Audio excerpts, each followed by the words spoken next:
doing rock and roll dates. Yeah, many. Can you think of, did, did you even know the name of the bands that you were playing for sometimes? No, So you just came in, no, like a horn section, no.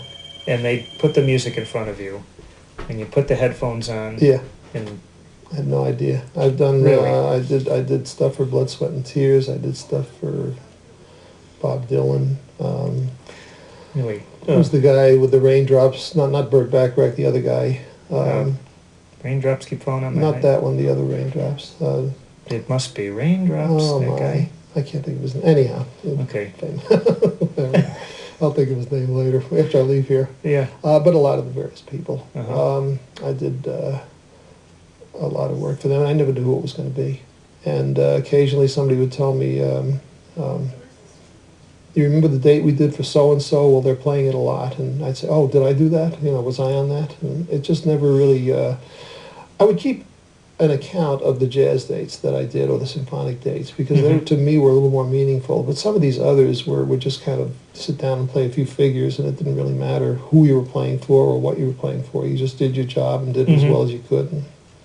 And Most likely you get one or two passes at those things, and they'd be done, right? Yeah, for the most part. Who would be who would be sitting next to you on dates like that? Well, you're going to interview Eddie Burt later on today. Yeah. And Eddie and I have done a lot of work together. We had a very funny situation. I remember this better than Eddie, which is unusual because Eddie's got a memory like a steel trap, and he's accurate. But this I remember well. We were at Stay Phillips, and we were recording Frankie Valli with the Four Seasons. And it wasn't even Frankie Valli in those days. It was just simply the Four Seasons. And we were sitting as a band. They had an isolation booth for the singer, and they had a control booth for the producer and all. And we were doing a Christmas album.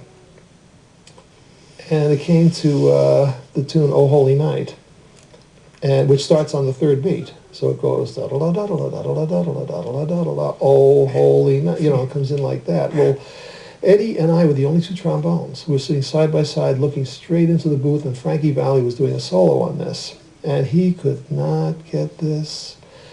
He wanted oh no, Frank, they're telling him from the booth, you have to start a little bit later. Okay. Oh no, Frank, you have to start earlier. And by this time he's getting into a panic. The eyes are starting to get wide, and it went on. It must have gone on for, it seemed like a long time. It was probably about 10 minutes or so. And on recording time, where time is money, 10 minutes of wasting time like that, you start getting nervous. And they were getting very nervous in the booth. Eddie is very cool. He was just sort of sitting there, and I was digging the whole thing, So finally, he just wasn't getting it. So the producer said, wait, I have an idea. He sent two guys into the booth with Frankie. And we did the take with them holding his mouth like this, both sides of him. And Frank was there with the eyes popping, And it was oh, holy. They released his mouth. He sang the tune. We did a take. I'll never forget that. I have the record at home.